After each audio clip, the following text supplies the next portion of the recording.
पाक फौज के शोबे ताल्लुकात आम्मा के director general major general Asif Ghafoor ने रावलपिंडी में मीडिया से ब्रीफिंग के दौरान बताया कि लाइन ऑफ कंट्रोल और वर्किंग बाउंड्री पर भारतीय फायरिंग से 46 पाकिस्तानी शहीद हुए।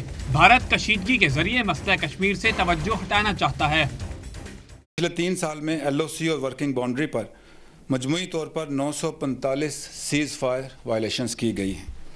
सिर्फ पिछले 4 माह में 314 खिलाफ वर्जियाँ हुई, जिसके नतीजे में 46 पाकिस्तानी शहरी शहीद हो चुके हैं। जवाबी कार्रवाई में 40 भारतीय फौजी भी हलाक हुए। मेजर जनरल आसिफ गफूर ने कहा कि अफगानिस्तान में होने वाली दहशतगर्दी का पाकिस्तान से कोई ताल्लुक नहीं। पाकिस्तान अफगानिस्तान में भी मुकम्मल अमन और अमान चाहता है। पाक अफगान सरहद पर अमन और अमान बेहतर बनाने के लिए HC के मजीद 29 विंग्स बना दिए गए हैं। तो ख़वातीन व हज़रात, अफगानिस्तान की अवाम और अफगानिस्तान की अफवाज ने भी इतनी ही जंग लड़ी है। उन्होंने भी अफगानिस्तान में अमन के लिए बहुत कुर्बानियाँ दी हैं। अफगानिस्तान और पाकिस्तान बरादर हमसाया ममालिक हैं। हमें अफगानिस्तान की सूरत हाल पर तशवीश है और हम दहशतगर्दी की इस जंग में अपने अफगान भाइयों के शाना बशाना खड़े हैं।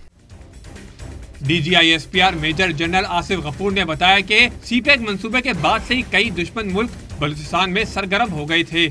ऑपरेशन से बलूचिस्तान में अमन की सूरत हाल बेहतर हो चुकी है। राव समेत मुल्क दुश्मन एजेंसियों पर भरपूर नजर रखी जा रही है।